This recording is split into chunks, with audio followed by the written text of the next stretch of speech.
With the conclusion of week 8 of the college football season, we have officially reached the midway point of the year, and the games are getting that much more important. There were lots of winners and plenty of losers in week 8. We had 6 top 25 upsets, 9 one-score finishes, and we're back to cover it here on another episode of Locks and Longshots. We have the boys back together. We got Dylan Price, Justin Chevalella, and Josh Bartosik, and myself, Thomas English.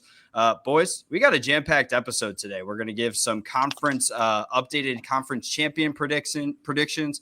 We're talking about our top 25, talk about our picks and headlines, but it's going to be a good episode. How are we doing today, gentlemen? Good. Solid. Wow. Short and sweet today, huh? Yeah, I'm doing good. Thomas, how are you?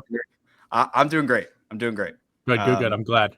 Hey, Bears have won 4 straight. That's all I got to say. How'd the Giants do yesterday? Man, you didn't have to go there. You did. This is a college football podcast. I know. There's I apologize. 33 points. But if we're going to bring up the Giants, let's talk about the Jets, right? It's only fair. Yeah, that's true. No, can we get to the college football? Yeah, you know what? At the end of the day, we all had to watch Penn State lose again. So we all lost in college football. And that's kind of where we will start. Obviously, Penn State lost. That's our alma mater. So that's what we're going to talk about first. And now we're going to go into the games from last week, the ones that actually matter. I think those are kind of, just whatever at this point. UNLV, Dylan, unfortunately, they couldn't come up clutch. Boise State put, I think, over 50 points total in that game. The Boise State offense looked pretty good. A big shocker. I think a lot of us were surprised by this one. Texas Tech goes down to Arizona State. Obviously, Texas Tech without their starting quarterback, but we'll get to that later. Oklahoma, another nice win over South Carolina. Oklahoma, an interesting team, kind of not really sure what to make of them right now, if they're going to be a contender or not. Dylan, congratulations, man. Louisville over Miami. He flipped that one late, and it was a right choice. And I think Josh was the one to say it. Miami is going to have that loss at some point in the year. Josh predicted it, but didn't pick Louisville. So that is. And what happened with me on this game? This is the one I got half a point for, right? You're not getting half a point. So okay, I have proof of it. For the viewers, Justin Chevalella texted us, I believe, 10 minutes before the game started.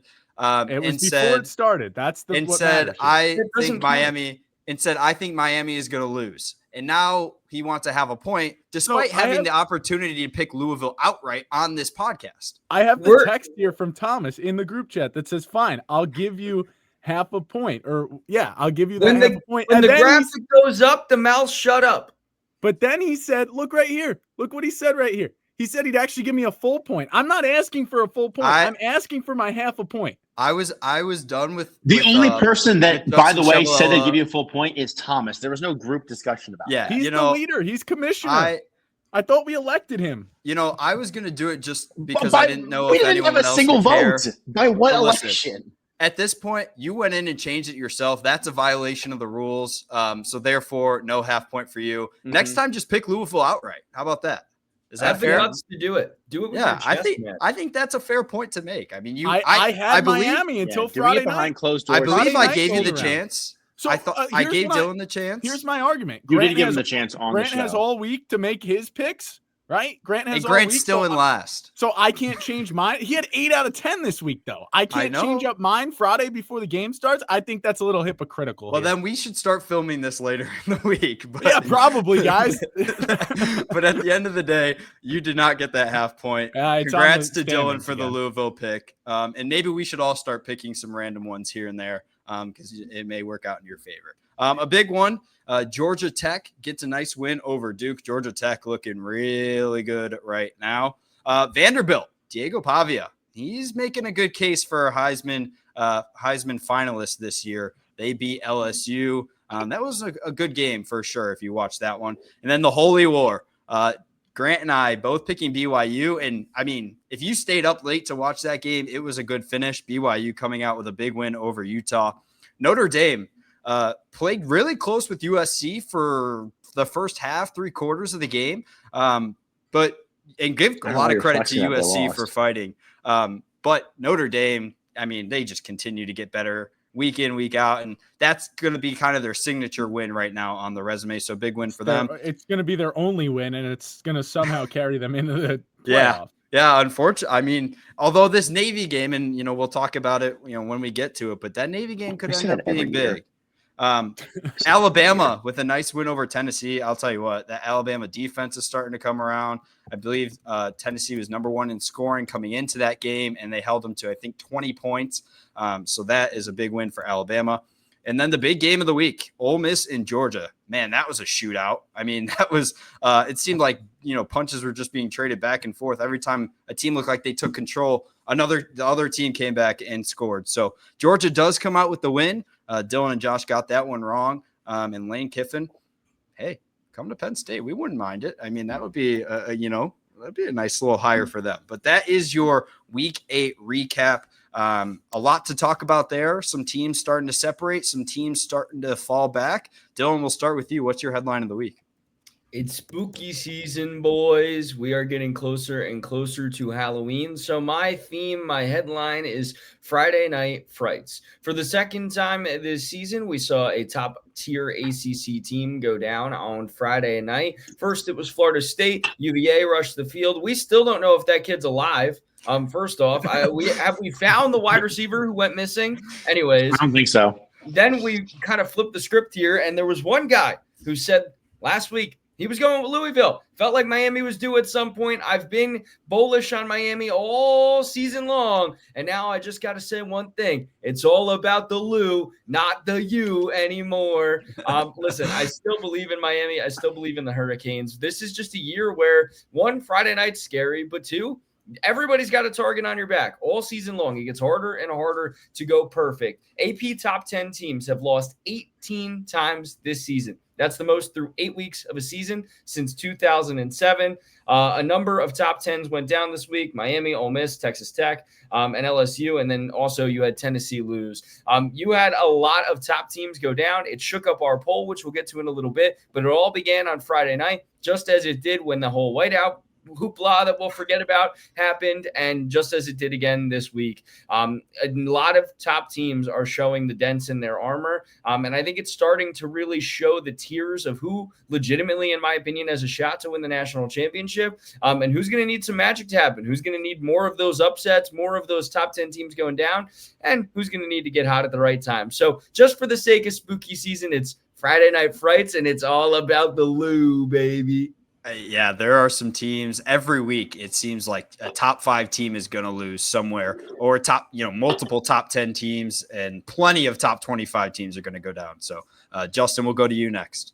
Yeah, just quickly on Dylan's point about the 18 top 10 teams that have fallen, just think that Penn State accounts for 2 of those losses, as does Texas. So it's a little flawed, but it does show where we're going this year in terms of how crazy this college football world is. I'm going to take mine off into a bigger picture item that's less about this season and more about the state of college football, because I tend to do things like that. Traditions are dying, and it sucks. Today it came out that Texas Tech AD says don't throw tortillas anymore because it's too much of a risk. I mean, it's a tradition that dates back for years. I think 30 plus years of throwing the tortillas on the field after the first kickoff. And now, because the Big 12 went in there and said, oh, if you throw them twice, it's $100,000 fine, and it'll just keep increasing each week. And on top of that, we might be losing USC and Notre Dame. They have no future games scheduled right now, and that's another rivalry that dates so far back, and it's to the point where it's like, why wouldn't you play that game? First of all, the Big Ten, I have a feeling, is going to adapt the SEC and ACC model any day now, where they're going to force you to play a Power 4 team or Notre Dame in your non-conference games. So it's already right there, and it's that rivalry. Who's scared of who here? It seems like USC might be a little scared of Notre Dame, especially since the move to Big Ten. It just stinks to watch the way that those traditions have kind of started to fall by the wayside for various different reasons, but no bigger reason than money. And I think it needs to, at some point, revert back to the mean in terms of, we can still find our way to make this money and do this and that and change college football while also keeping what's great about college football at the forefront of things. Because if we keep continuing this way, we're just getting the NFL 2.0. And I think there's a lot of people that like college for the, small little intricate things no one thinks of, like the tortilla throwing or that rivalry that happens year in and year out. So that's my point, is that some of the traditions are dying, and it stinks. Some people call the NFL the no fun league. Let's hope college football doesn't become that. And I mean, at the end of the day, would you rather them throw tortillas, or would you rather things that could actually hurt some people? So I think that's definitely an interesting. I was going to bring the pack of tortillas down, but I was a little bit late and rushed down here and did not end up grabbing the tortillas. And I'm kind of upset with myself. That's all right. But yeah, I mean, and I believe in all that broadcast for the USC Notre Dame game. That was a constant point being brought up, is that tradition needs to continue. That game, that rivalry needs to continue. So it delivers almost year in and year out. All these rivalry games do. Right. And it was a great game. Even when USC was bad, it was still close game, still fun to watch. But I digress. Josh, what's your headline of the week? Yeah, well, I don't know if I consider, Dylan, going back to your point, I don't know if we can call Florida State a top tier ACC team when they haven't won a conference game in over 365 days now. It was just at the time, dude. Same way we wouldn't consider Penn State still a top 10 Big Ten team. It's about the ranking. It's about the moment. Yeah. Well, you know me, I'm a Florida State hater at heart. Getting hit by a tortilla does sometimes hurt. By the way, Thomas, I don't even remember that TikTok trend from a while ago where you just smack people with a mouthful of water with tortillas. Yes. But moving on to my point, I mean, I think smacked? Justin. Well, no, I did that trend one time with my dad and my brother. It did not end well for me. I lost. But moving forward, I think it was either Justin or Dylan a few weeks ago. We talked about the coaching carousel and just how crazy it could get.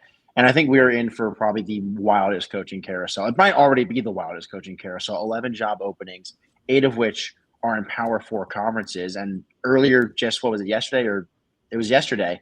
Billy Napier gone. I mean, we thought that was going to happen a lot earlier in the season. We figured it would happen after a couple of those early losses, but it actually happened after a win, which is even crazier to think about because they did find a way to beat Mississippi State at home and still found a way to fire. Mike Norvell is most likely on his way out. I mean, you hear about how disgruntled the boosters are out there or down there in Tallahassee. And again, like Luke Fickell, a guy that, you know, we all, I think, at one point thought could have really turned things around for Wisconsin, has actually probably been the worst head coaching hire for Wisconsin in a long time. They have the worst offense, I think, in all of college football right now. They've scored 3 points in the last 3 weeks or something ridiculous. So a lot of high-profile jobs out there. And if you're a fan of a team that needs a coach, like if you're Penn State, it's exciting to an extent, but also a little bit nerve-wracking because there are, at the moment, 10 other teams are looking for a head coach.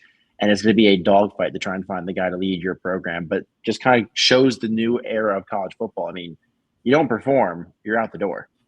Yeah, I want to keep that trend of new era in college football. It's time to start, expecting the unexpected every week. And especially from teams that have a history of, not having success. And it goes right into Vanderbilt. I mean, who would have thought at the start of this year that Vanderbilt was going to be as good as they have been? Obviously, I think, people would have thought maybe they're going to be a top 25 team for most of the year, but who would have thought they would potentially be cracking the top 10 and maybe soon, maybe even, beyond that. And especially teams like Missouri, Georgia Tech. Texas A&M being ranked this high. I don't know if people would have thought that coming into the year and even 5 years ago. So I think for me, expect the unexpected, and especially, it goes back to traditions, expecting, maybe some traditions aren't going to be around, and that's unexpected. It goes back to the coaching carousel. You never know when somebody's going to be out. I think that's a great point, Josh. But at this point in college football, I think we say it every week, but we know nothing. Week in, week out, we try to predict this, and we really just, it's hard to do. And I think right now you would, the expectation is that a team like Ohio State and Alabama are kind of your top 2 teams. And then 1 week or 2 weeks from now, we might be expecting 2 different teams to be the front runners. So I think the biggest thing is you never know what can happen in college football. I think that's why it's so exciting. And I think at the end of the day, expect the unexpected, especially in this era of college football, because like Dylan said, you never know what can happen when Louisville beats Miami. So I think that is a great recap of our headlines. And we will get into our top 25 poll, because we were just talking about some teams that have separated, some teams that have not. And as you look at our week 9 top 25, obviously some big movements here. Ohio State, still our number 1 team, but then you go there. Alabama is our second ranked team. Indiana, Georgia, and Texas A&M. Georgia obviously kind of slotting in that Ole Miss spot. Oregon and Vanderbilt is our number 7 team. Oklahoma is our number 8 team, followed by Notre Dame, and there is Ole Miss. You have Georgia Tech, Miami, BYU, Missouri, and Tennessee. I mean, that's a 5 right there where, 11 through 15, I don't know if you could have guessed that to come into the year.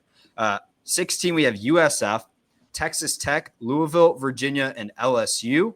And then our last row, we have Arizona State, Texas, Cincinnati, shout out Navy, and Illinois still inside the top 25.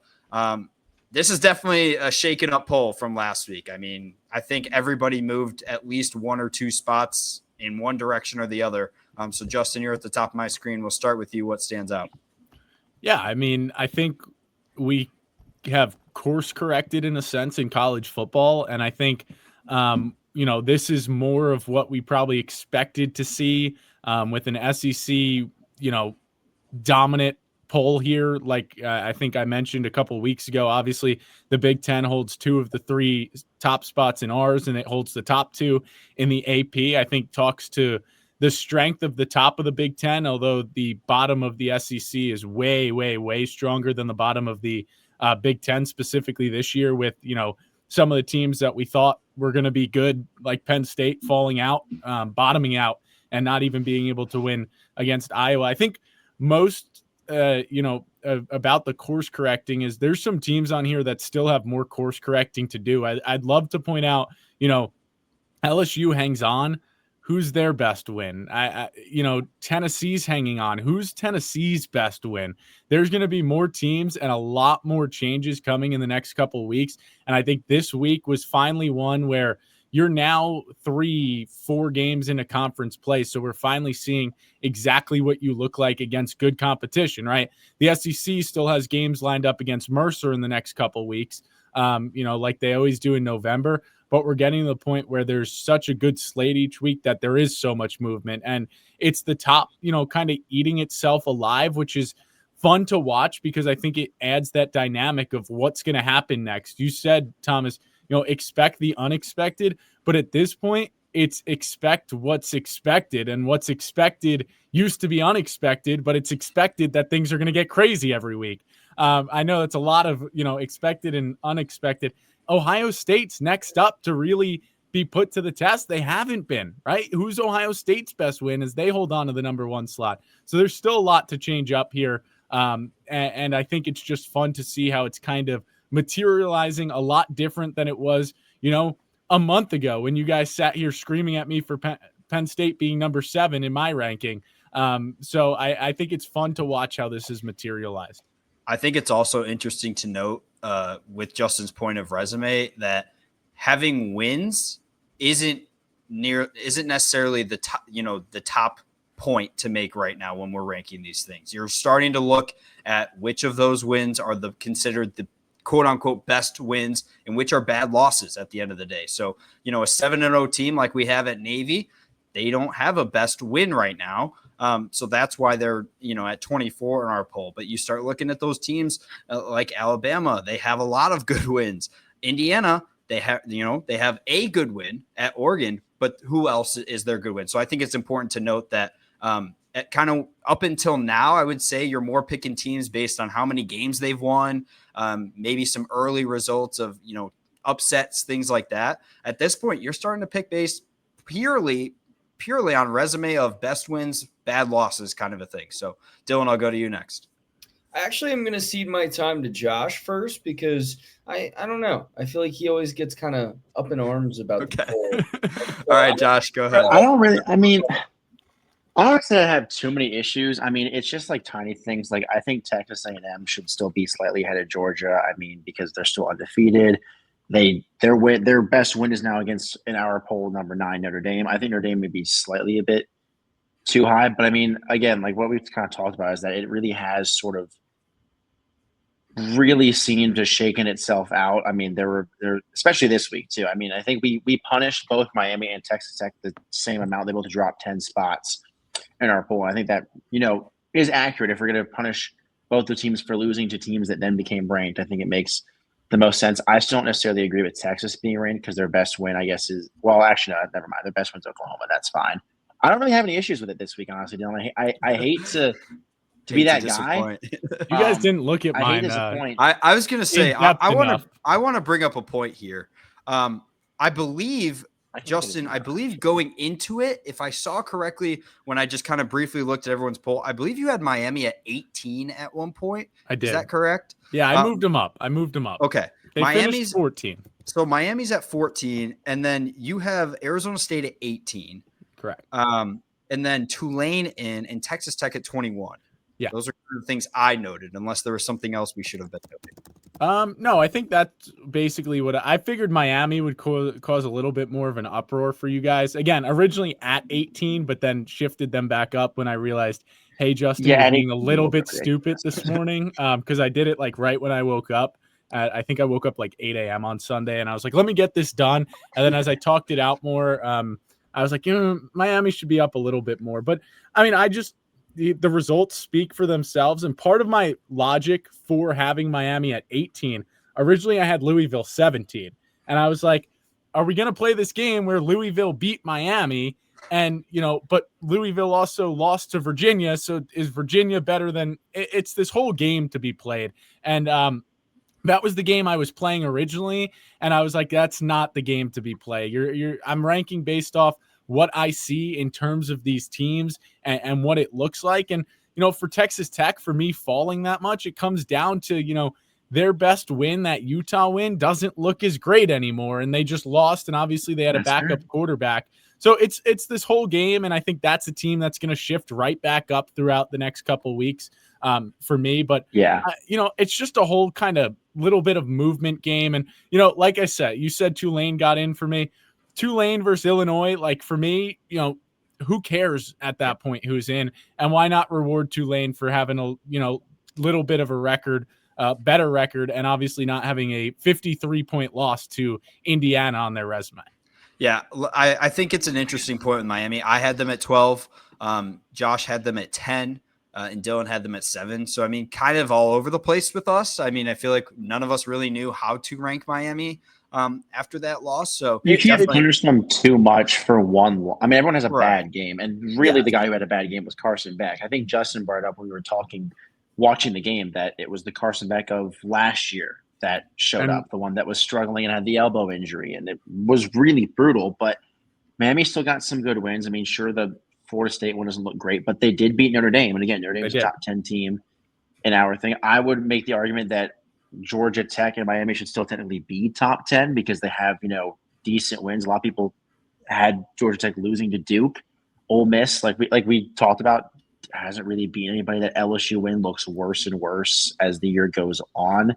They barely won a week prior to this loss to Georgia. So I think it's also worth Miami beat USF, a ranked team right now. So I think that's also a nice win. That I got 2 ranked wins. I mean, I think 2 weeks ago we didn't have USF ranked, and I mean, Miami, that win. I have always had USF ranked at least in the top 25 in every single one of my polls. I would like to mention. So I think it's great job, Josh. I want us, I think one thing, and I thought someone was going to bring it up, which is why I didn't. Can we look at teams like Vandy, Georgia Tech, BYU? USF, even Texas Tech, no one expected them to be where they are. And I think that's the fun, is each year you get a handful of those teams that go, we got to find our spot in the top 25. And honestly, I think it's really fun storylines to watch. I think specifically Vandy in the, talent loaded SEC, for us to have them number 7, right? Like, this is a team that's, a college, a university that's known for baseball and academics. And here they are. Somebody tweeted out, and I'd love to give credit, I just don't know who did. I saw it quickly, is no one ever expected Vanderbilt's football ranking to be higher than its academic record ranking, which is 17th in the country, apparently. But I just think it's crazy, and it's kind of fun to marvel in that fact that these teams don't belong here, but at the same time they do, right? Historically they don't, but this year they absolutely do. Yeah, I want to give Dylan the floor here, but I just want to say one quick thing about Vanderbilt. For me, I rank them a little bit lower because I think at the end of the day, they have a win over LSU. It's a nice win. And they have some other decent wins. South Carolina is a decent win. I believe they beat Virginia Tech. Is that correct? Yeah. Early in the year. Outgained them like 331 yards in the second half of that game or something. Yeah. For me, the LSU win is a nice win. I don't know if it's enough to put them as high as 7. So that's just, the point I wanted to make. Dylan, I'll give you the floor now. I mean, I really don't have a lot of gripes. I think the Notre Dame's still ranked a little too highly, and that's not because I don't think Notre Dame's a team that could actually contend for the national championship for the second consecutive year. It's just I just want to see one more win other than USC, and unfortunately, we're not gonna see it. And I don't, as much as I love Navy, and I'm happy that they're in the top 25. I was pulling for that to happen, especially on our poll. But I really kind of am like, there's nothing Notre Dame's going to do to prove that they should get into the top 10 to me. And there's also just them kind of doing what they do every year. They're benefiting from everyone else's pitfalls. They're benefiting from everyone else being in the conference. And unfortunately for me, someone who would actually just like to see a Notre Dame measuring stick game, just objectively, not necessarily because I have any feeling either type of way. It's just, I think Notre Dame is a team that could win the national championship, but at the same time, I could make every case that Notre Dame's not a team that could win the national championship because their best win is USC. So for me, I wasn't putting them in the top 10 against a team like, and I know Ole Miss fell into our top 10, but I had Ole Miss at number 6 in the country because I put Ole Miss highly. I put Georgia highly. I think those two are kind of that next tier for me after Alabama and Ohio State. I still have some questions about Indiana, but I think Indiana has proven that they can handle business. I think Texas A&M has a lot of weak points, and I don't know if we'll really see them exploited until the later part of this, I guess really November at this point.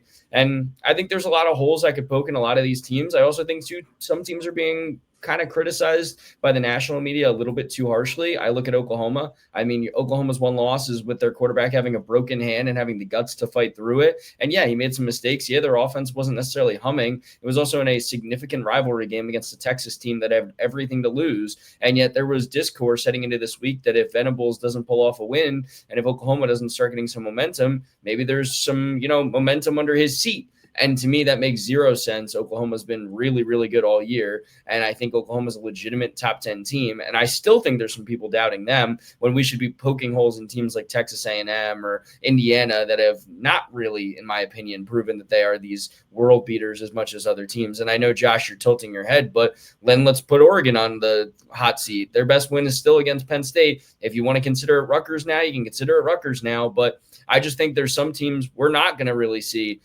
their biggest test until the conference championships. And in some cases, in teams like Notre Dame, we're not going to see them tested until the playoffs. So I think it's a mishmash of thoughts in my brain right now. So I kind of just word vomited, but really I wish I could do a tier list and not a top 25 list, because I think a tier list for me would put a lot of these teams in the top 10, not in the running for the national championship. Yeah, I think you make a really good point with Notre Dame because I mean, let's be real. I think we all agree they need to join a conference because when you can have 2 losses and still kind of coast to a college football playoff appearance, and you're kind of, like you said, Dylan, you're just kind of banking on other teams losing and not getting enough wins to kind of be in that conversation. It almost seems unfair because you go into it not really knowing what Notre Dame is and not really feeling like they proved themselves throughout the season. So I think that's a great point on Notre Dame.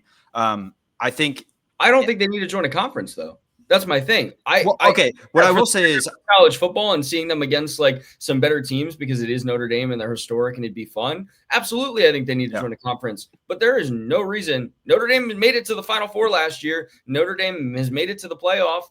If this continues to work, this recipe for success, you're not convincing that administration they need to join a conference. Right.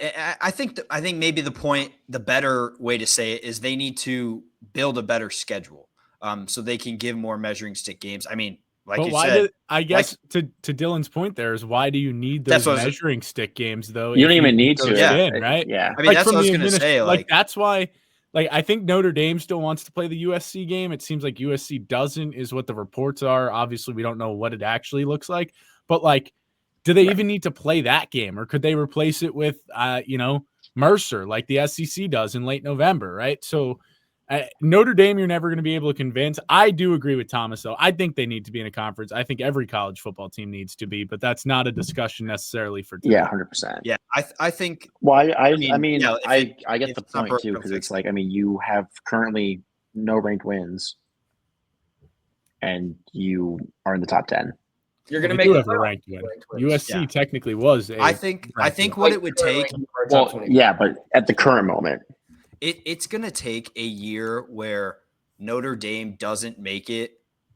Say they have two losses or something, and they don't make it based on resume. It's going to take that kind of a year for them to say, okay, maybe we should either make a tougher schedule or maybe it is time. But like Dylan said, I mean, hey, if they're going to make a college football playoff every year with this schedule that they've been doing, not having a conference, then if it ain't broke, don't fix it. yeah, I mean, all great points. I think that is a good way to wrap up our top 25. I think one point I wanted to make is with Dylan's tier list. I think right now the top two teams I would have in like an S tier would only be Ohio State and Alabama. I'm not sure how everyone else feels about that. I think Justin would agree. I think we were texting about it the other day. If we had to do it one level further, I'd put Alabama above Ohio State too. I would consider it at this point. Yeah, I could agree with that. So right now, it looks like Alabama and Ohio State are kind of our top two consensus teams for sure. That works perfectly into our next segment, which is going to be since we are midway through the year, we made some early conference championship predictions that look pretty bad right now. You don't say. We don't have a log of who we picked. So we're going to kind of start fresh here a little bit. And we are going to give our conference championship predictions. So just kind of who you think is going to win, maybe give 1 point about it a little bit quick here. We'll start. We want to start with the ACC. Does that feel right? Yes. Sure. Okay. Let's start with the ACC. Dylan, do you want to start us off? Georgia Tech, survival of the fittest. I think Miami might be the most talented team in the conference, but if you don't get there, doesn't happen. Listen, I think Miami is going to still get there, and I think we're going to still see that match up is the most likely if I had to predict. But I've got Georgia Tech. I think this team's gutsy. I think this team's tough, and I think they're going to be your ACC champions. Justin? Yeah, I'm going to roll with I wanted to say Georgia Tech. I think Miami does come back. I do think they rebound. I'm going to go Miami, and I'm going to say they're playing SMU. I don't think a lot of people have realized what SMU has done. I know they lost those two games against Baylor and TCU early on in the season, but in ACC play, Syracuse, Stanford, Clemson, they've kind of all dominated. And they have the benefit of a rather easy schedule. They do play Miami and they do play Louisville, but they have Wake Forest, Boston College, and Cal going out.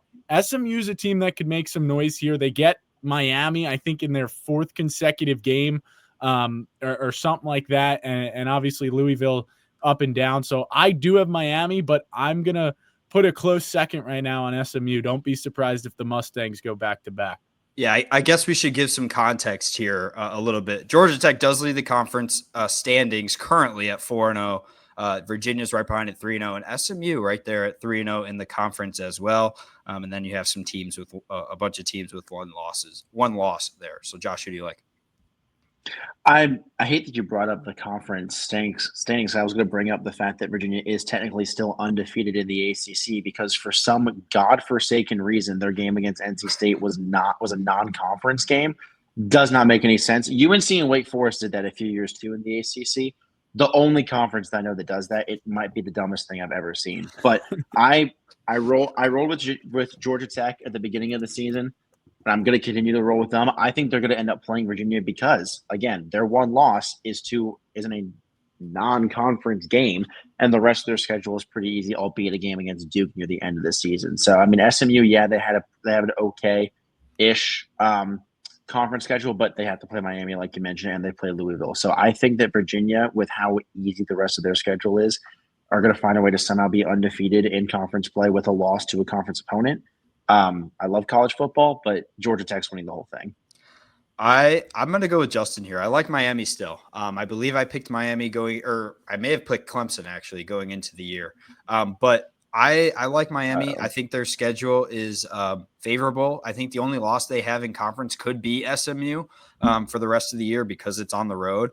But at the end of the day, I mean, Miami's going to have a lot of work to do to get back to that ACC championship game. They're going to have to hope for some other teams to lose conference games, especially with 3 undefeated teams right now. But I think Miami, if they can get there, I think they win it. So give me Miami to win out the rest of the year and to make that conference championship game. Next, I think we should go to the Big 12. I think that's kind of the next conference in terms of ranking. And this one's kind of a big toss-up. I'm interested to see what your guys' thoughts are. I'll give the conference standings before this time. BYU and Cincinnati are the top 2 at 4-0. Arizona State and Texas Tech are right there with Houston as well at 3-1. And then you have some 2-2 teams, Iowa State, Baylor, Utah down the road. So that's kind of your conference standings. You kind of have a clear-cut 4. It's kind of just which one you like. This one's really a big toss-up, Dylan.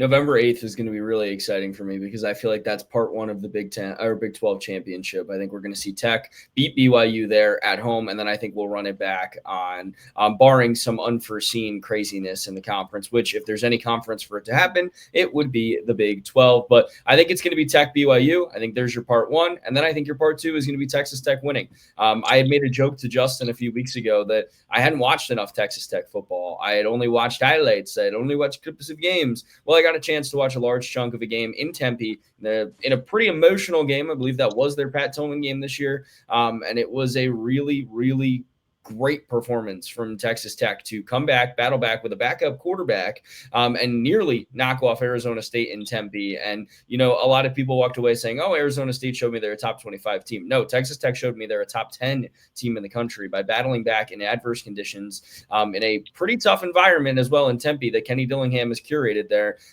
Texas Tech showed me a lot. They're my Big 12 champions, and I think November 8th is going to be College Game Day should be heading out to Texas Tech and going to Lubbock. We'll see if they actually do.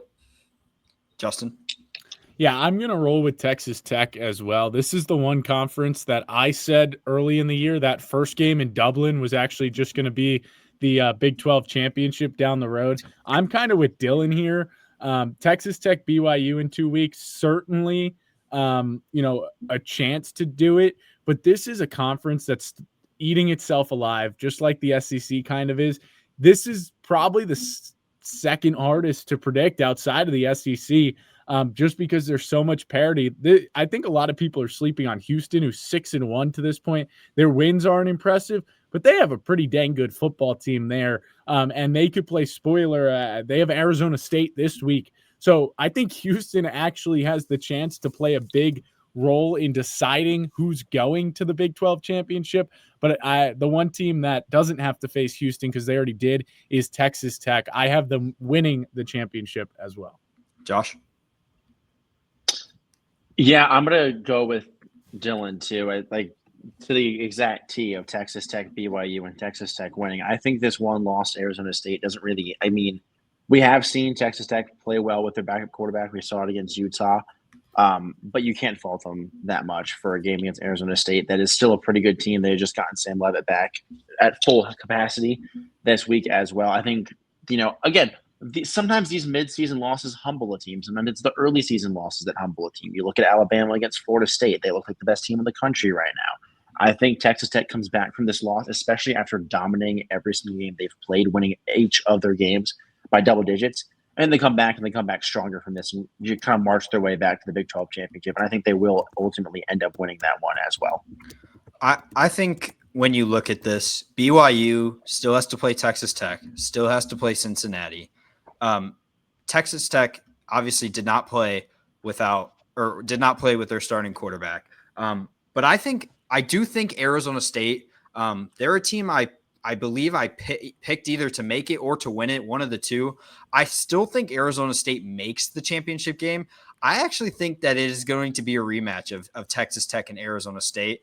I think those are the two best teams. It is clear that Texas Tech's talent is off the charts. If they have their starting quarterback, I do think they beat Arizona State. But at the end of the day, I mean, you have to look at that situation in Tempe, and Sam Leavitt makes that team go. I mean, you saw him in two games this year. I mean, Mississippi State was a tough loss, an early season loss though, where you're still kind of working out what your identity is. And then they lost big to Utah where he wasn't playing. So it's clear that Sam Leavitt it kind of makes the team go. And I would argue that Baron Morton kind of does the same thing for Texas Tech. So I think Texas Tech will win it, but I would expect another thriller in that Big 12 championship game. And I do think Arizona State makes the championship game with the schedule BYU has. And I think Arizona State's going to start getting hot here. So I think we're all going to ride with Texas Tech to win it. I think we all made some interesting predictions on who's going to be the other team they face. So that means Texas Tech will not be winning it. So 100%. They're going to lose this week. Yeah, I would bet BYU or Cincinnati or Arizona State. I bet any one of them right now. Shoot, let's bet Colorado to win the Big 12 at this point. But all right, perfect time. Oh, I guess he doesn't go there anymore. We will move on to the Big 10 conference. Kind of has become a two-horse race.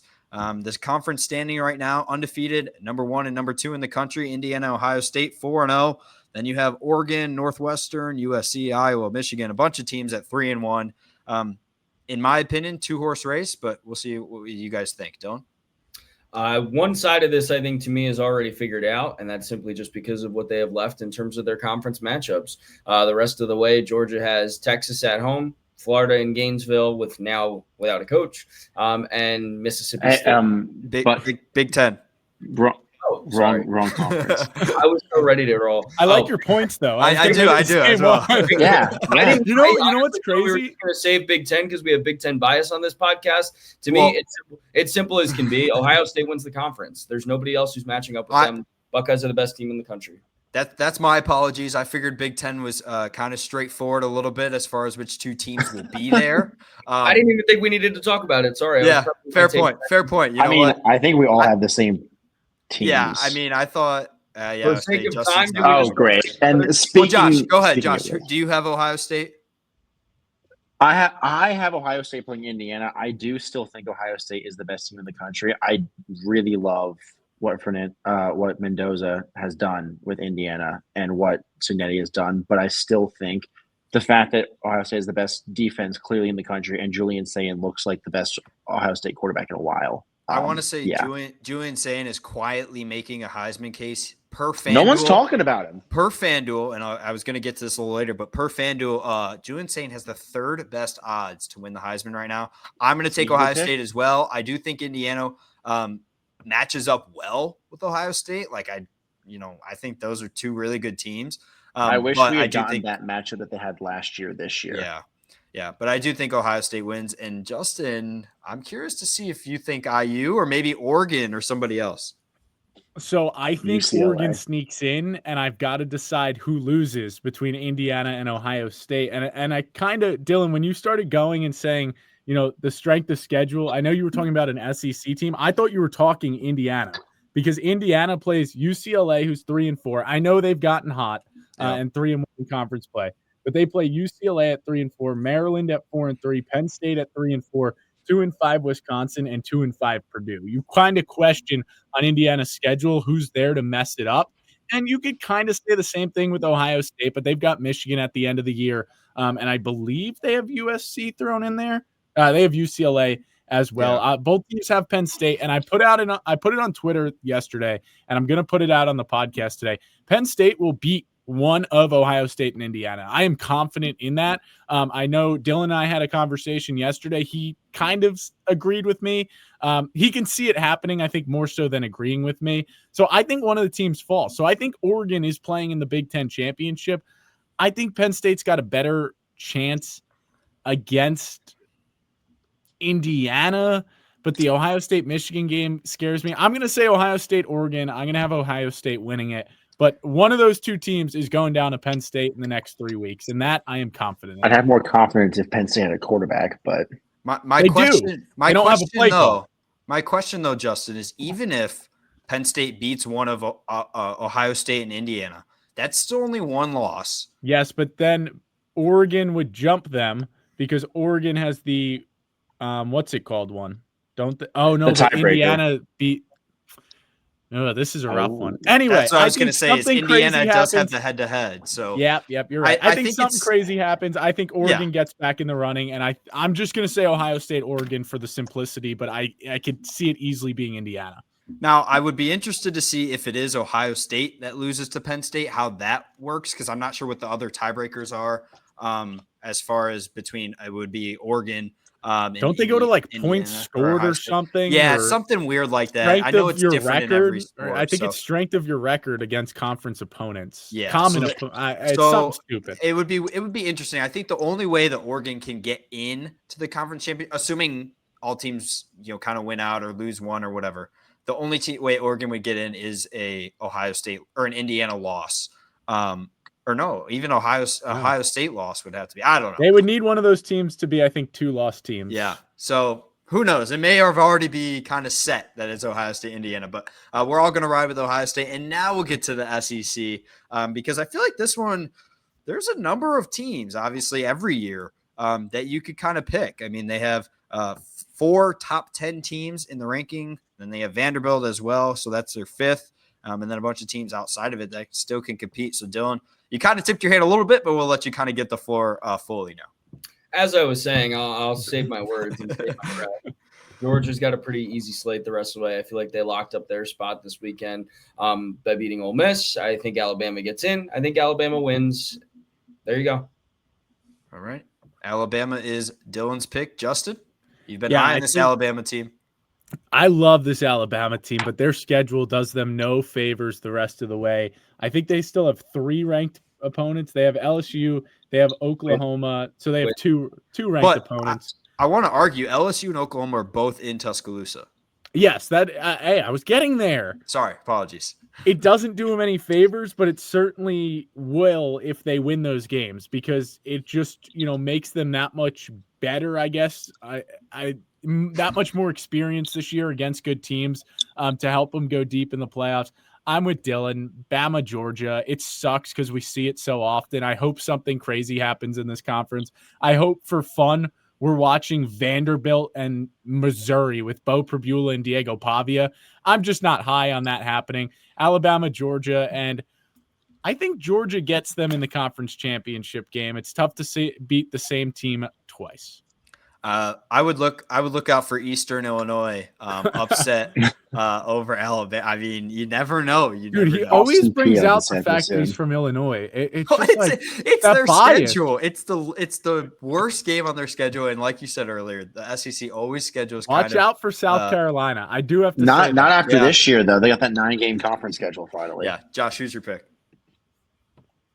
I don't want to sound like a broken record, but yeah, it's probably going to be Bama, Georgia. I mean, here's the thing is that Alabama's schedule may be brutal, but they did snap the longest home winning streak in FBS history. I think it was history, I believe, for Georgia, or just the current standing, one of those. It was long. Regardless, it was a very long streak, and they beat it, and then continued to look good. I really thought that Georgia was going to win that game. I really thought Ole Miss was going to beat Georgia. I wasn't high on that Georgia team. I think, well, not as high as I was on Ole Miss. Gunnar Stockton's looked great. That defense is questionable, but the offense can play. I'm going to go with Justin. I think it's a rematch of a game we just saw a few weeks ago. And again, it's tough to beat the same team twice. So give me Georgia. So boring. Yeah, I think Alabama will win it. I'm going to put that out there. I would love to see Texas A&M get in because of the season they have. Their schedule's kind of tough to end the year. On the road this week against LSU, always a tough environment no matter what LSU is ranked. Then they're on the road to Columbia against Missouri. Mizzou at home, and SEC. SEC road games are never easy wherever you go. Then South Carolina, Samford, whatever. Texas on the road as well. I mean, Texas A&M, like I would love to put Texas A&M in there to beat or to play Alabama. But I do think Georgia just looked really good against Ole Miss. I mean, I have some concerns about the defense. I know Ole Miss is good, but I'm gonna pick Alabama to beat Georgia. as well. So those are our conference champions. We didn't pick a group of 5. Do we want to pick a group of 5? Or No. Okay. We'll move on No. from that. We'll talk about that more when the college football playoff comes out. We'll do kind of maybe some mock brackets or something like that. But with that, we will move on to our picks. It's, I think, going to be an interesting week because you don't have, your 5 top 25 matchups, and you don't really have any crazy good matchups with ranked teams involved. But those kind of weeks often lead to some chaos in college football. Give you a quick score recap of last week very, very quickly. I can't seem to figure out the locks. Clemson, I don't know why I picked them, but I did. Everyone else got the lock right, and none of us got our long shots right. So that's kind of that. I was the only one who lose or gain a point. Dylan went 6 for 10, 6 points. I went 6 for 10, but got 5 points. Justin went 4 for 10 and got 4 points. 4.5. Yeah, you're right. And then Josh went 4 for 10, 4 points. And Grant Sheets, who we were hoping to make his appearance on the show today. He wasn't able to make it. We promise he'll be on soon. We promise. But he went 8 for 10. He does exist. He had 8 points this week. So now this makes it really, really interesting. So I still lead the way at 41-19. I will admit my picks are not very fun. They're not very risky. So that's kind of the reason for that. Justin is now in second at 36-24. Dylan's right behind him. Don't call it a comeback. 35-25. And then Josh and Grant tied at 34-26. And your point totals, Dylan in first with 37. I've got 36. Josh has got 36. Justin's got unofficially 35.5, make it 35. Thank you. And Grant has 32. So really still anybody's game. It's crazy that Grant went 0 of 10 that one week and is still in this race. I know. So now we'll move on to our picks this week. Maybe there's some separation here, but we'll start with a battle in Michigan. Number 25, Michigan at Michigan State. 5-2, Michigan. 3-4, Michigan State. Michigan back inside the top 25 after a win over Washington. This is the battle for the Paul Bunyan Trophy. Have any of you guys been to the Paul Bunyan restaurant before? Josh, have you? There's a restaurant? Oh, yeah. It's an all-you-can-eat buffet. They constantly bring food out to you. Guys, I know the next boys trip. We're doing it. Yeah, you got it. It's really good. Yeah. Hey, don't reveal my cards, man. Come on. But this is the 118th meeting all time. Michigan leads it 74-38-5. The last time Michigan State did win was with Kenneth Walker in 2021. This matchup always seems to bring some controversy. We've seen tunnel fights, some accusations of sign stealing. So this is definitely an interesting rivalry. Dylan, Just accusations. Michigan, I'm going to go with the Wolverines. I think they win their 75th matchup. I feel pretty good about it. I think Michigan has slid themselves back into the top 25 in the national rankings. Not in mine, but get a win this weekend in East Lansing against a wilting Michigan State team, and maybe we'll talk, but I don't really see them getting right back in just yet. But 6-2 is impressive for a team that apparently was lighting the hot seat under Sharon Moore. I think this is a part of a rebuild after a national championship, and Michigan is on the right path. Justin? Yeah, it's nice to not be going first this week. Don't know what happened, but I'm glad it's not me anymore. I'm just going to follow Dylan here, though, and say Michigan. There's just so much more talent, and there's a question mark on the status of Justice Haynes, but Sharon Moore said he's going to practice this week, which hopefully for them means he's going to play this week. I think regardless, they're so talented. They're so deep. They'll be able to make it up. Look, Michigan State, they've been fun at times, but they're really just not that good of a team just yet. I think they're still building in the right direction. So give me the Wolverines. Josh? I hate to pick Michigan because you all know my thoughts on what Bryce Underwood has done this year. It's been underwhelming, especially on the road. Failed experiment. That's right. Yeah. I don't like that, Dylan, because I've been right. He's looked bad. But Michigan State's looked worse at times. They haven't been good. I'm pretty sure that I'm pretty sure the starting quarterback is out for the year, or at least out for this game. I'm pretty sure, or he got hurt at some point. But I still don't really necessarily love Michigan. I don't think they should be ranked because technically USC has the tiebreaker, and I think that USC should still be ranked over them in the national poll. I don't think either one of them should be ranked in our poll. But I have the Wolverines, even though Bryce Underwood's he'll maybe throw the ball 5 times in this game and they'll win. I think at the end of the day, Michigan has more talent. If I really wanted to pick Michigan State for the upset here, but I just don't think that they have enough talent, and especially if Aiden Childs is not fully healthy for Michigan State, they really can't do much. So, I as much as I would love to pick Michigan State based on that picture, I'm gonna pick Michigan in this one, and yeah. That is going to be it. We'll move on to the SEC. Number 22, Texas, who is 5-2. They're at Mississippi State, who is 4-3. Texas, a narrow overtime win over Kentucky. Mississippi State lost to Florida. It's a second matchup between these two as SEC foes. This was Arch's second career start last year. When he played Mississippi State, it was a 35-13 win. He had a pretty solid game. I believe he had 3 total touchdowns. Mississippi State's winless in the SEC, but they do have a ranked win over Arizona State, and they have some pretty close losses to good teams like Tennessee and, I guess, Florida. Dylan, who do you like Florida. All right, horns up. There you go. I'm a man of few words. Who's your pick? You guys know my true disdain for Arch Manning. He had a horrible game against Kentucky. There's only one way for him to go from here, and that is up after going 12 of 27 in the last game. I thought he played better against Oklahoma, which obviously their toughest matchup. I have Texas in this one. Josh? Yeah, I also have Texas in this one. I think Mississippi State is one of the better 3-loss teams in the country, but it's similar to how we kind of talked about Michigan. There's just too much talent on that Texas team. Yeah, I think Texas wins as well. I think Arch Manning has another good game against Mississippi State. It's a Texas team that continues to climb, could possibly make some noise in the SEC. They need a lot of help to make the championship game, but give me Texas as well. Let's move to the Big 12. Baylor is 4-3. They're on the road to play number 21 Cincinnati, who is 6-1. The Bearcats rose 3 spots in the AP poll. It's the second matchup all time in this series. Baylor won the first one in 2023 on the road. Cincy has won 6 straight after an opening loss to Nebraska, and they've looked pretty good. So, Dylan, who do you like?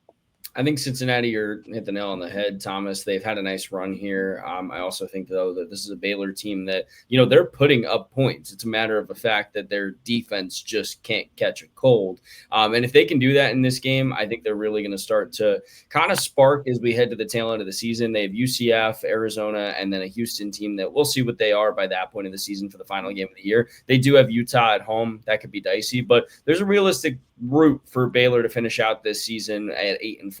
And it starts with a win, and it starts on the road. Cincinnati tagged another team when they were at home in Iowa State. And now I think you kind of get your lick back within this Big 12 that it's anybody's game every given Saturday. I think this is a staple win too for Sawyer Robertson. I think we start talking about, one of those kind of wins that, you might not think it's a big deal now, but when we're talking about him in the draft conversation in a couple months, potentially, or maybe a little bit longer, I think we're going to kind of look back at this one as one we say, okay, road victory helps pilot them to the win with a couple touchdown passes to pull off a ranked upset. So I think Baylor Bears win this one.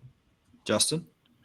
Yeah, I mean, this is a Cincinnati team that is riding the success of their quarterback, and they're going to do so as long as they can. The one game that Brennan Sorsby didn't throw a touchdown, they lost. That was against Nebraska. It's also his only interception of the season. He has bounced back 17 touchdowns to 0 interceptions over their last 6 games. Now you can, look at some of their opponents and say, but then you can look at others like that Iowa State team and say, oh yeah, that was a good win and that was a good performance. But I think Cincinnati is kind of stuck in that cycle that Baylor is in terms of, not having their defense necessarily there when they need them most, as in the Kansas game when they allowed 34 points, as in the Iowa State game when they allowed 30.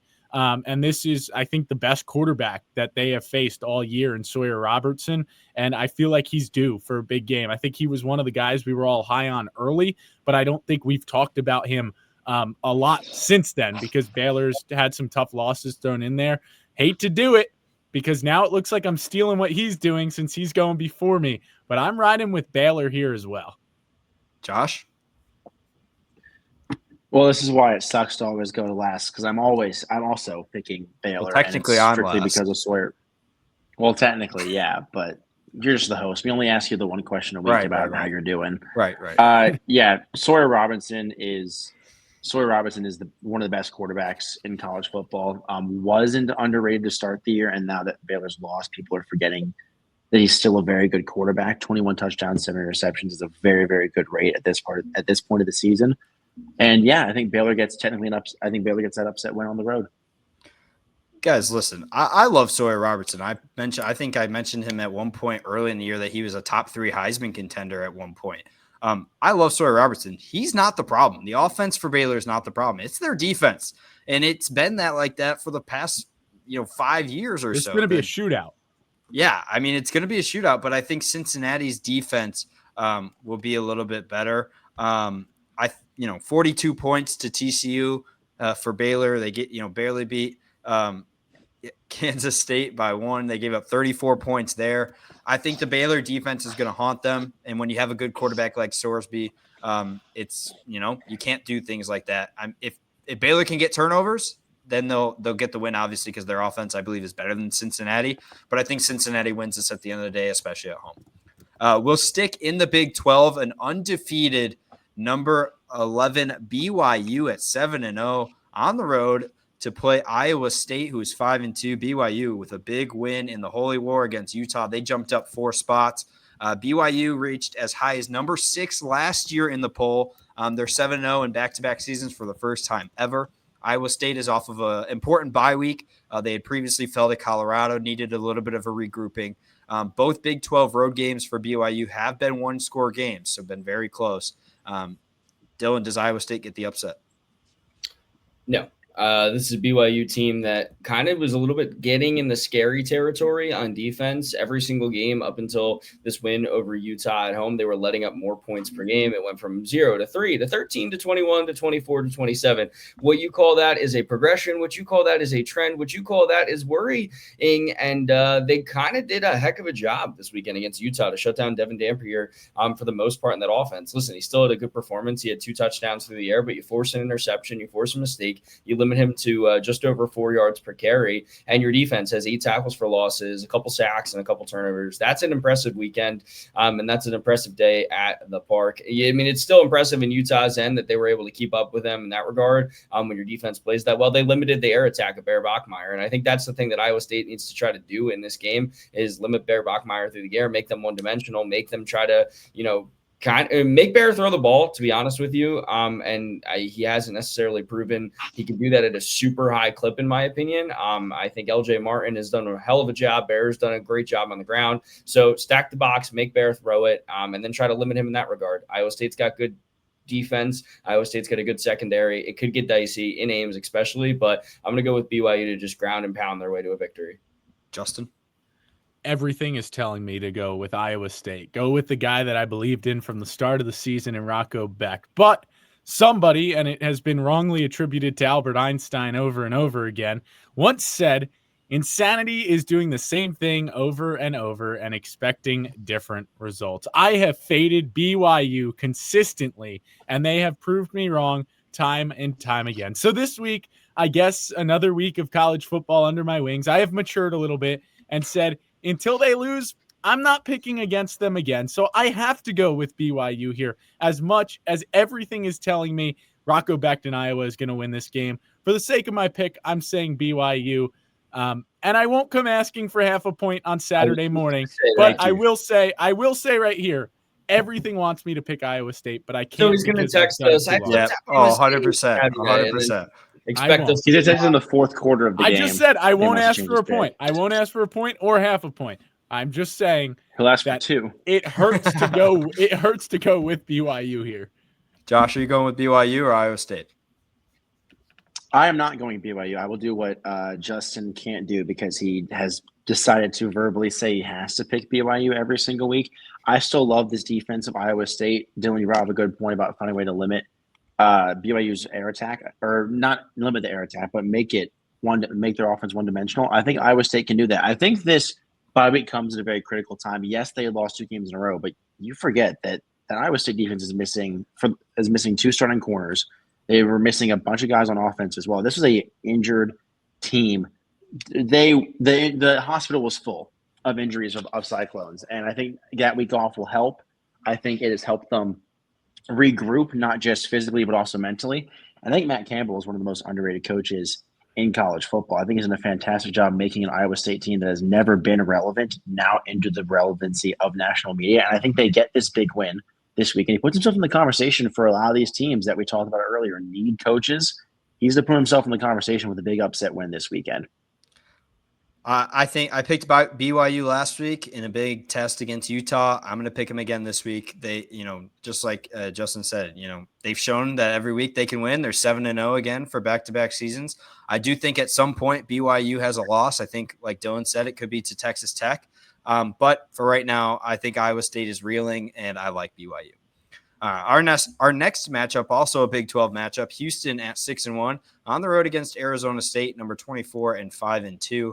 The Sun Devils upset Texas Tech with the return of Sam Leavitt. Obviously, Texas Tech quarterback not playing.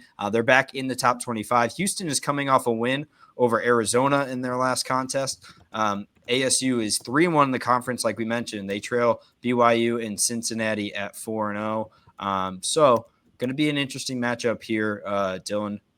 Houston or Arizona State? Going to be fun to find out how legit this Houston team really could be, and if they could really make some noise in the national landscape this year, or if they've kind of just benefited to get to 6-1 by the matchups that they've been fed. I like Arizona State to win this one. I think they got their mojo back with the win at home last weekend, and I think they got their mojo back not because they got out front early and controlled the game. They got their mojo back because they survived by the skin of their teeth against a better Texas Tech team with a backup quarterback in an emotional game, and then Kenny Dillingham disappeared into an abyss. I don't know what he did, but all of a sudden mid-interview just into the crowd and not to be seen again. But I think he comes back out, and he comes back out victorious on Saturday. This is a really, really solid Arizona State team. And I don't say that in a bad way or necessarily an over the top good way. I just think they've got to the point under Dillingham where they've raised it's Chevy's go-to line, Justin rather, sorry.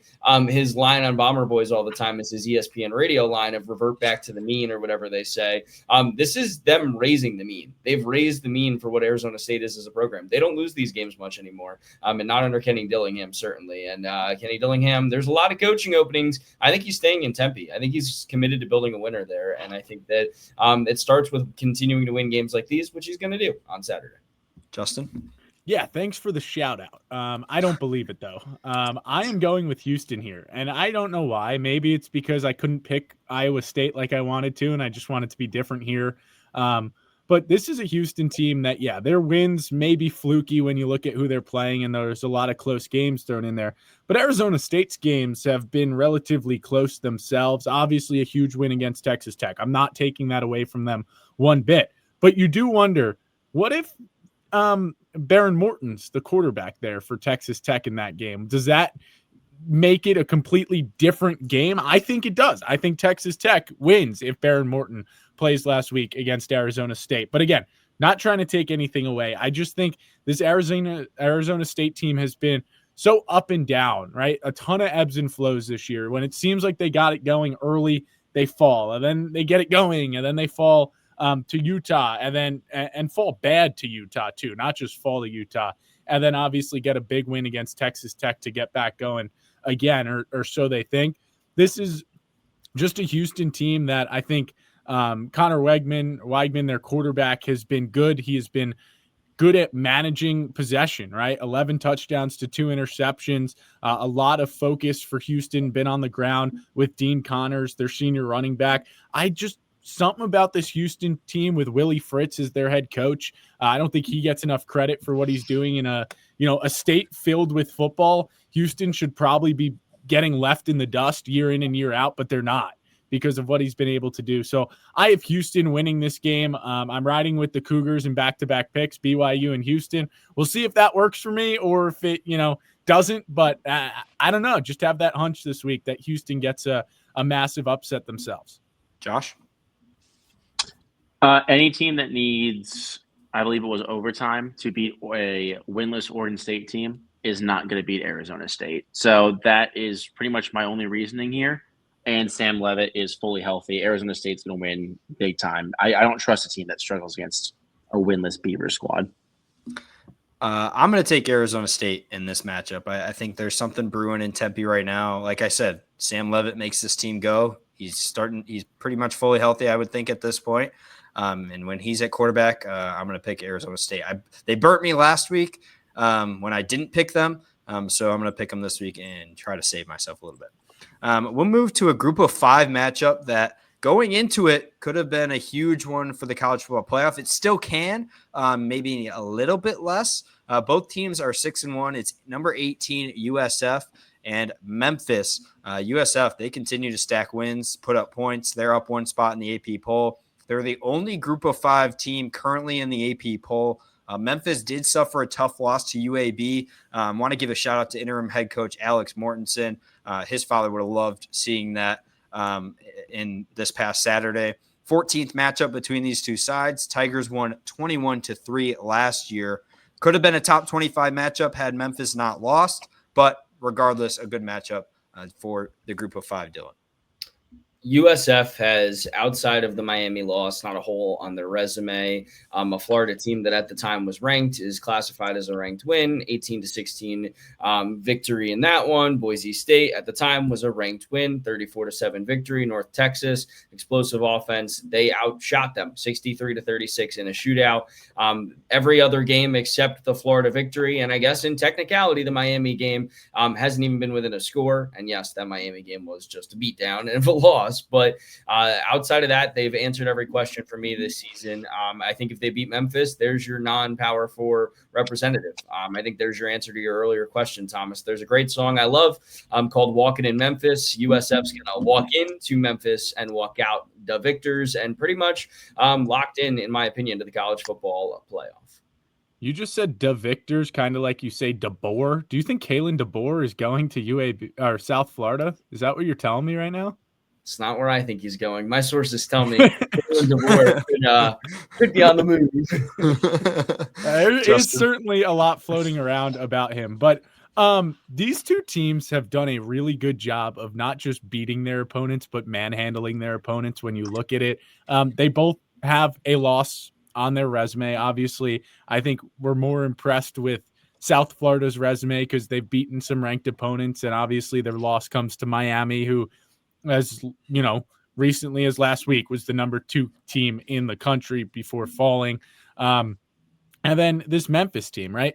What have we learned this year in college football is that there might be no harder team to play than the team without their head coach, the team that's got a lot to play with or play for, right? With their new head coach and Alex Mortensen last week for UAB, for, Tim Skipper, not Neuheisel. I know a lot of people think it's Neuheisel, but it's Tim Skipper at UCLA, right? Playing for him. Obviously, Penn State put up their best fight in probably all season with Terry Smith. You get what I'm saying. Those teams that have, no coach, they fire their coach, they come back, they respond. That's what UAB simply did to this Memphis team last week. This is a Memphis team that did a really nice job in a sense against Arkansas with a mobile 2-way dual threat quarterback in Taylor Green. That's what they're facing here with South Florida, right? And Byron Brown. They're facing that same exact style of quarterback play. And hey, they got to win once. I'm taking them again. Give me Memphis to upset USF here. Wow. Josh? That was like one of the most pathetic wows I've heard. That was such because I was going to get to it a little bit, but I don't think Memphis, I would consider Memphis still a ranked team at this point. But go ahead, Josh. Yeah, I don't know if it's really that big of an upset. I do think Memphis is still a very good team. But like I said, I've had USF ranked every week, and I'm going to keep them ranked because they're going to win this week. I love what Alex Golesh has done. I think that he is another guy that is probably going to get a lot of phone calls from these Power 4 teams that are in desperate need of a head coach. I think that they have done a fantastic job. I think they've gotten their tough games out of the way. I think this is their big tough game, really the last one left for USF, and I think they get the win, and I do think that they become the Power or the group of 5 team that makes the playoff. I think USF gets a win as well. I want to say, like I said, I think Memphis is a lot better. And the rankings are always, like we said, 21-25 are always skewed a little bit. You have your teams receiving votes. I mean, Memphis, that's not a great loss to them. But at the end of the day, it's a good Memphis team at 6-1. Like, I don't think it's crazy to say that Memphis could easily upset USF here, but I do think USF is good enough to win this game. And I agree with Josh. I think USF kind of after this one has a chance to run the table and kind of do it themselves and be in the driver's seat to make the college football playoff. We'll move on to the Big Ten here. A couple of 5-2 teams. Number 23 Illinois at Washington. Illinois is back in the poll despite not playing with a bye week. However, whatever college football playoff chances they had took a hit with a loss from USC and a loss from Duke, two teams who they did beat. First matchup between these two sides is Big Ten opponents. First matchup between both teams since 2014, where Washington won big. Huskies have only lost one game at home since 2022, and that was Ohio State of this year. So Washington pretty good at home. Dylan, who do you like? You kind of just teed it up for me unintentionally there. They don't lose a lot of games at home. Illinois has to travel, and I think that's always going to be a new factor of this Big Ten. And we saw the Washington Huskies play their worst game of the season in the Big House last weekend. Damon Williams Jr., more particularly, his worst game of his young career. 3 interceptions, made a ton of mistakes, and they were still within 17 points of that game. This was a game that Michigan didn't necessarily light the world on fire. They had a pretty complete performance without Justin Haynes on the offensive side of the ball, yet they still felt like they didn't dominate. And this is a Washington team that I think that's a testament to, and not the other way around. I think it's a Washington team that is very good. I think this is a Washington team that at minimum has, well, I guess at maximum really rather has 4 losses. I think that you could look at that UCLA game as interesting, and obviously the Oregon rivalry game at the end of the year. And you're still talking about this as a potential 8-win Washington football team. I think they win this weekend at home. I think Damon Williams Jr., just a sophomore, by the way. And if anybody's looking about Jed Fish in any of these coaching conversations, Damon Williams, sophomore, Denzel Boston, junior, you have to consider the talent they could potentially bring with them. This is a Jed Fish-led team that's starting to get it back together. It's a short turnaround of a rebuild because he's a good coach. And I think this is one of those games that helps kind of punctuate that. It's a ranked win, a convincing win, I think, actually, this weekend. It's almost nearing lock territory for me on my end. That's how confident I feel about the Dogs this weekend. Give me the Huskies. This is one that I might have talked the most. I probably will this entire episode because I feel like these picks are pretty straightforward. But Washington is one of my most confident picks this week. Justin? I remember showing Dylan a stat last year during the Penn State whiteout when Damon Williams came into the game because I don't know who the starter was, but he got hurt. And it was supposed to say that Damon Williams had his second longest pass of his career on a big play. And instead, I showed him the one that said, producer Justin has eaten 6 big cookies today. And he got mad at me.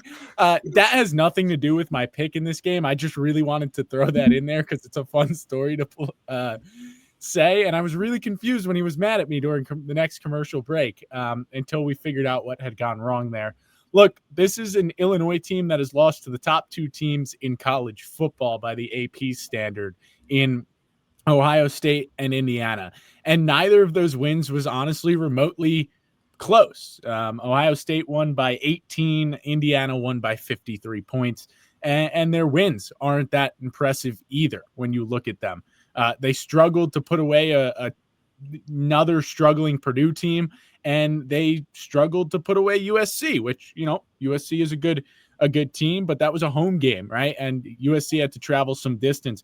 The thing I have going for Illinois here is that they're coming off a bye, and they're an experienced team that's looking for a big rebound after the loss to Ohio State in their last game. I wanted to pick Washington. I really did, but I just don't think I can pick against Altmaier here and coming off the bye. I know it's tough travel. I know Washington's playing great right now, but I just think young team over in Washington, it's harder for them to rebound from their loss against Michigan than it is going to be for Illinois to rebound from theirs for Ohio State with 2 weeks rest. Josh? Ooh, cookies.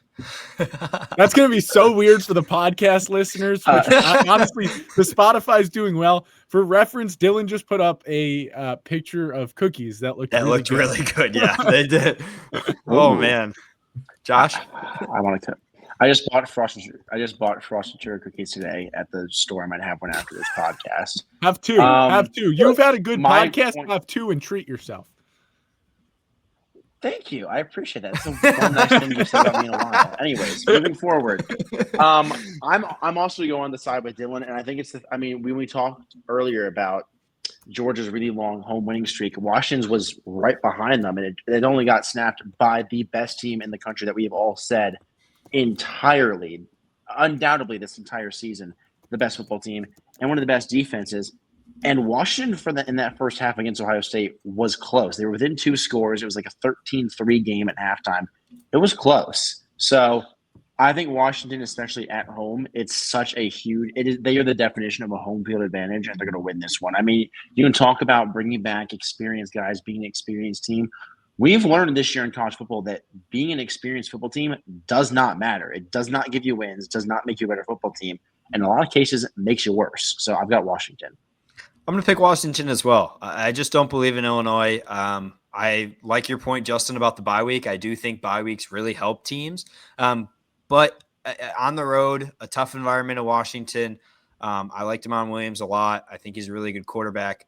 And it's hard to bet against a team that has only lost 1 game since 2022 at home. So give me Washington to beat Illinois this week. Now we'll get into our 3 top 25 games of the week. This one is an interesting one. Number 3, Texas A&M, a perfect 7-0 on the road to play number 20 LSU, who is 5-2. Texas A&M avoided an upset against Arkansas, and they improved to number 3. LSU fell to Vandy. They dropped 10 spots in the AP poll. Texas A&M is the first time inside the top 3 since 1995. 60th meeting between the two sides. LSU leads the series 35-21-3. Teams have split the last 8 matchups since 2017. So going back and forth. Marcel Reed did appear in last year's game, split a little bit of time as the backup quarterback. But he is currently 4th in the Heisman race per FanDuel. I wanted to mention that. Ty Simpson is 1. Fernando Mendoza is 2. Julian Sain is 3. And Marcel Reed is 4. So with that, Dylan, who do you like? Do you hear what I hear?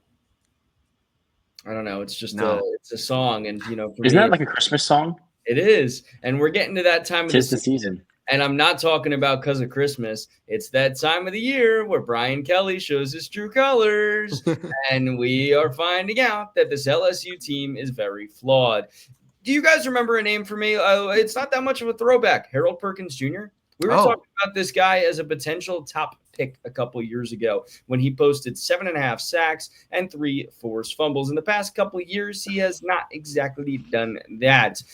He did nothing in this game against Vanderbilt. Banged up Weeks. I give him, all the credit in the world for going out there and actually performing, and he did so. 2 tackles for loss and a sack. Why I bring him up and then why I bring Harold Perkins Jr. up is Weeks is hurt.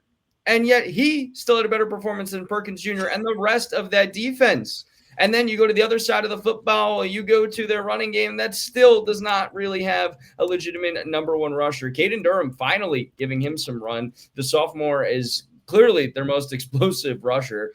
He had 7 carries for 59 yards, 8.4 yards per carry. Nussmeier, unfortunately, he played well in this game against Vanderbilt, and yet it still feels like he hasn't had legitimate support in the run game. They're not stacking the box anymore at all. They're literally just pushing everything back. Every opposing defense is. And unfortunately, it's forcing Nussmeier to have worse reads, and yet he's still performing well. Nussmeier is a guy who I am still confident is going to be a good NFL quarterback. I actually am still confident that there's a number of the guys that we had at the start of the year as top NFL quarterback candidates still better than some of the ones being floated around right now. Recency bias and just not watching tape is a thing, folks. Garrett Nussmeier is a good quarterback. LSU's defense is not impressive at all. And so I'm going with Texas A&M for all of those reasons and more. Justin? Guys, I need someone to not let me make the pick I want to make. Do not do it. Don't do it. Here's where my logic is coming from. And please tell me I'm stupid at the end of it, but I need to explain my thoughts, and either I'll make myself sound stupid or no. Do you remember a couple weeks ago when a beaten, battered Texas team went down and played Oklahoma, and we're like, Okay. it's kind of this isn't the example I think I actually wanted to use, but it's the one that came to mind. We're like, yeah, this is an Oklahoma team that's way better. And I know the starting quarterback was out. That's a good point that hurt. That's a good point I should have taken into you had your consideration. He is actively talking himself out of the pick. Everything is telling me LSU needs a win here. Everything is telling me that to save his job, LSU and Brian Kelly have to win this game. And there is, again, kind of no scarier team than the one that just fired their coach or might get their coach fired. We've already seen it this season, and this is an LSU team that's got talent. Where has it been? I have no freaking clue, which means they probably don't have talent, which is why I shouldn't make the pick that I want to make. And this is an A&M team that, Dylan, I think you were the one to say it perfectly when we were going over our polls and stuff. This is a Texas A&M team that's still got its flaws, that just haven't shown them. Well, they've shown them. They just haven't been exposed because of it just yet. But they just played a really tight game against Arkansas. They didn't impress necessarily against Florida. That Auburn game wasn't necessarily an impressive win either. And obviously the Notre Dame game, the only reason they won that, likely the only reason they won it, was because they dropped that snap. Notre Dame did. Everything is telling me all the flaws of A&M and the need for LSU and all this talent to get a win to pick the Tigers. Ugh. Don't do it. Do you guys at least see where I'm coming from? We do. We do. No. Give me LSU. Yeah. Okay. All right. So LSU is the pick. Maybe we revisit it. We gave Dylan a chance. Yeah, revisit at the end of all of our picks. No. Okay. Well, if we can get through these picks, I want half a point for this one. No, I'm just we'll kidding. have a chance to revisit it. Josh, who do you like? Yeah, I mean, you bring up a very yes. This Texas A&M team has flaws, and they will eventually get exposed. I just don't think it's going to happen against a team that has bigger, more obvious flaws, like a non-existent offense that LSU has. It is quite possibly the worst offense I've seen LSU have in a long time, and this is a team that used to thrive on offense. The defense is still a little bit there, but like Dylan mentioned, Whit Weeks is going to be a little bit hurt. Harold Perkins Jr. has been non-existent. And Texas A&M's offense is pretty darn good. I just don't think LSU and Brian Kelly can find a way to win this one. I think Brian Kelly is gone, and I think a lot of people in LSU are going to be very happy about that because they're going to lose their third game this weekend. I'm going to pick Texas A&M as well. They're 7-0. I think LSU has shown they're not able to win those big games, and I think Texas A&M just has a lot of talent, and I don't know if I would consider them a top 3 team right now. I would probably have Bama, Indiana, and Ohio State obviously ahead of them. Maybe even Georgia ahead of A&M right now. So give me Texas A&M. We'll move on to another SEC matchup. 10 years ago, I don't think you would ever have thought this matchup would be possible with the way it is. Number 15, Missouri, and number 10, Vanderbilt, both at 6-1. Mizzou continuing to stack wins, 1 win less than their win total by FanDuel coming into the year. First road win this season against Auburn. Vanderbilt with a big win over LSU, up 7 spots. College game day is in town. First time at Vandy since 2008, and the first time that Mizzou has been involved in college game day since 2014. It's the best start to a season for Vandy since 1950. However, Eli Drinkwitz is 5-0 against Vanderbilt as head coach of Mizzou, but led by Diego Pavia. Vandy's a top 10 scoring offense in the country. But the Missouri defense ranks top 5 in yards allowed, especially against the run. So definitely an interesting matchup, Dylan. This ain't your mama's Vanderbilt, so I don't put as much stock in that quote and that stat you just gave out about Eli Drinkwitz. My analysis is this. Sometimes we have this thing with momentum in college football where it can get too much. It can make you have a big head, and these are 18 to 22-year-olds. It can get in their heads and make you think you're the, top dogs when you really need to get smacked down to size sometimes. I don't think that's actually the case for Vanderbilt. More often than not, that does happen for a lot of teams in college football. I don't think that's this Vanderbilt team. This team has too much mojo, too much moxie, too much swagger to lose this game at home. Do I like Mizzou? Absolutely. Do I like Mizzou because I like their coach and their quarterback and their running back and their defense? Yes. Should that be the reason that conventional wisdom chooses me to pick the team that I actually think is better on paper in the Missouri Tigers? Yes. Am I going to pick Vanderbilt simply on the moxie, swagger, and all of what I said before factor? Yes. Is College Game Day botching these game day pickers' decisions? Also, yes. This would have been the week for Jelly Roll. This would have been the week for Theo Vaughn. This would have been the week to go with a country artist when you're in Nashville, but you've used 2 in the last 3 weeks. And that's the part that I don't like. So Yeah. I'm gonna go Vandy, and I just needed my room to vent because I loved Jelly Roll. He did great. I loved Theo Vaughn. It was a ton of fun. And this week should be Nate Bargatze because he's actually a true Vandy fan, and I didn't know they existed. But I am 100% kind of ticked off that this couldn't just be a country artist because that would have made more sense. Yeah. When did they start picking people who didn't go to one of the schools involved or not go or are a fan of one of those schools or the alma mater? So definitely an interesting pick, Justin. I have a concerning trend that I don't think people are ready for, specifically people of our alma mater who have been calling for Bo Pribula to come back to Penn State. Bo Pribula has been relatively disappointing as of late. He got off to a great start against, let me see these teams, Central Arkansas, Kansas, and decent against Louisiana. But he struggled against South Carolina more than people realized. He had a good game against UMass, who should have had their first win, but managed one of the worst losses of the season this week. He struggled big time against Alabama, 16 of 28, 2 touchdowns, 2 interceptions. We all know how that game ended on a horrible throw. He also added a rushing touchdown. And then this week against Auburn in a double overtime game, 23 of 40, no touchdown passes, 2 interceptions, and rushed for 1.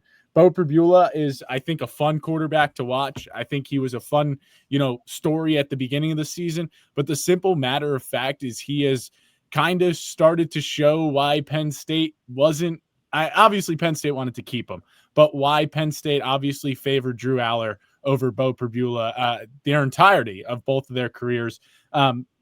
This is a tough Vandy defense that just shut down LSU. And on top of that, this is just a fun Vanderbilt offense. Diego Pavia did not take his post-game interview. If you guys saw that, there is a theory going around that he had already started cracking some alcoholic beverages. There's no truth or it's a rumor that's going around about there. But this is just such a fun Vandy team. This is going to be a great environment. Good for College Game Day on going to a team that they haven't been to, I think, since 2014, if I'm not mistaken. It's been a while. 2008 was the last for Vandy. Oh, even you really longer. should listen when Thomas does his stuff. Yeah, I probably should, but I was busy finding my Bo Pribula stats. Give me Vandy. It's fun. It's fun. Keep it going. Maybe we should go down there this weekend. No, okay. Back to Nashville. Good. All right, I'm down. I mean, we've been to Vandy before, but we went for baseball, and I think that didn't Thomas play at Vandy? I did. Well, not for I Vandy. think he did, and he showed us where that Canes was on the left. Moving forward, I'll make this quick and simple. I agree with you, Justin. I think that Vanderbilt is the better team. I want to see them keep it going. I love Diego Pavia. Bo Pribula has again fallen off a little bit, so I'm just going to make it short, simple. Vanderbilt wins. This is, in my opinion, the best game of the week. I think Missouri is going to have quite a few wins at the end of the year. I don't think this is one of those games that they win. I think this is kind of maybe possibly the last loss for Mizzou to Vanderbilt. I'm ready to rank Vanderbilt inside the top 10. With this win, I think that I could rank them inside the top 10 for sure. Give me Vanderbilt at home with College Game Day in town to beat Missouri. Our final matchup of the week, our game of the week, number 8 Ole Miss at 6-1 at number 13 Oklahoma, who is also 6-1. Ole Miss did drop 3 spots after its loss to Georgia. Oklahoma got a win over South Carolina to move up 1 spot. Third matchup all time between these two teams. Ole Miss has beaten them both times. First ever meeting in Norman, however, between these two sides. Rebels gave up a 35-26 lead late to Georgia, 17-0 run at the end of the game. Offense kind of stalled out a little bit. Oklahoma had a nice performance from John Mateer, who's still working back from injury. Dylan. Best on best. One of the best defenses in the country in Oklahoma versus one of the best offenses in the country in Ole Miss. It's going to be fun. I think it's going to be one of the best games on I actually would argue this is a better game than Vanderbilt and Mizzou, simply because of the trend that Justin mentioned. I think that this game is truly best on best. Two of the best quarterbacks in the country this season, two of the best, I mean, all well-rounded teams in terms of talent, and then one of the best units on the country against one of the best units in the country. I think Ole Miss is just going to be able to outshoot Oklahoma, but if Oklahoma's defense can truly stymie Trinidad Chambliss and this Ole Miss offense, there's two ways this goes. Either Ole Miss wins by one score, or Oklahoma wins by a couple, but their defense just locks down Ole Miss at home. I just don't see that second scenario happening. So I'm going to go with the Rebels. Hotty toddy. No crazy pick from me this week. This one's just cut and dry. I'm being professional and getting to the point. Ole Miss wins. Justin? The simple matter of fact is that Ole Miss should have won that game against Georgia, and they didn't because their defense, I mean, you said it, their offense stalled out, but their defense probably stalled out a little bit more. Didn't get the job done when it mattered most. Tough to go back on the road this week for a noon kickoff against Oklahoma, but I bring up, Oklahoma is ranked highly, and I think rightfully so. Their defense is one of the best in the nation, points per game wise and all that. But I simply bring up Oklahoma is another team that when you look at 6 wins, are they really that impressive of 6 wins? I mean, that Michigan win, Michigan's back in the AP top 25. They beat Temple. They beat a really bad Auburn team. They beat a bad Kent State team. They lost to Texas. They beat South Carolina. Like, nothing there screams a team that, has massive wins on their resume or anything like that. Ole Miss has beaten some decent teams, and they just played a really tight game that they should have won against a team that I think we all think is top 5 in the country, or at minimum top 10 in the country. I have Ole Miss going on the road and sinking Oklahoma here. And Dylan said if Ole Miss wins, it's going to be by 1 score. If Oklahoma wins, it'll probably be by multiple. I actually see it the other way. I think Ole Miss, if they win, and I have them winning, they win by multiple scores. And if Oklahoma wins, they pull it out, by a field goal or so. But I have Lane Kiffin getting the job done, even though there's a ton of noise surrounding what his future looks like now that the Florida job opened. Josh? There is a lot in me that wants to pick Ole Miss, but for the sake of not trying to have the exact same picks after I made a terrible week last week, I have to be a little bit different. I'm going simply on the fact that Oklahoma's back and John Mateer is hopefully finally healthy and get back to himself and the way that he played before he had that thumb injury. And I do is going to be the key for this one. I think you can find a way to shut down Trinidad Chambliss, You find a way to win this football game. And I think that's what that Oklahoma defense will do. Listen, I think Oklahoma's defense is great. I think John Mateer is great when he's healthy. I still don't know if he's fully healthy. I mean, he had a solid performance against South Carolina, but it wasn't anything to gawk at or anything to, kind of hype up a little bit. I believe he only had 1 passing touchdown. I think he had under 200 passing yards. I like Oklahoma. I like their defense, but this feels like a Lane Kiffin bounce back win. I'm going to take the Rebels, Ole Miss on the road. A tough environment, don't get me wrong. But I think Ole Miss, there's a reason they didn't drop that much in the poll, and I think that is because they're still a top 10 team. They're one of the best teams, one of the top teams in the SEC at the end of the day. So give me Ole Miss, and that concludes our picks for the week. And now we'll move on to our locks and long shots. Dylan, start us off with the locks. First thing I'm going to ask is a general kind of plea with our host of the program. Can Thomas take some chances, man? You got to be chalk every week, man. I got to give Josh credit. I got to give Justin credit, and I got to pat myself on the back. I'm looking at Thomas's this week. I see no chances taken. You went chalk. Hey, it's not my fault. All of you picked an upset over Baylor, and I picked the home team. You went with the pack, man. Go against the grain. I want to see you. I want to see you pull one out of your pocket next week. No, this is a next week thing. Listen, I'm challenging you. Go for the gusto, man. It's working for some people. Me, I'm the leader. I won last year. You got to take some chances. You got to roll the dice. You didn't take many chances last year. Chevy took all the chances. Last week, BBA Cavaliers is my lock this week. Last week I took BYU, and all of you took Utah. Such a good lock, too. Hey. All right, Justin, this is the part where you're up. Until our host starts taking chances, he gets muted. This is where we do the locks and we do the long shots. Oh, do we? Remind me And can you what a explain lock is Gentlemen, again, Dylan. gentlemen, I picked, Nope. hey, this is ridiculous. I picked B. He's saying something about we were right, he was wrong. All right, Josh, Justin, can you give your lock because I lost mine and I'm trying to scroll through and find it. Yes. Bama -9.5. I'm not sure how they're not more than a 14-point favorite over South Carolina. That is my pick. They are the best Who was team in the Dylan's country lock? currently. Did Dylan lock? UVA. You weren't listening. Well, I was getting.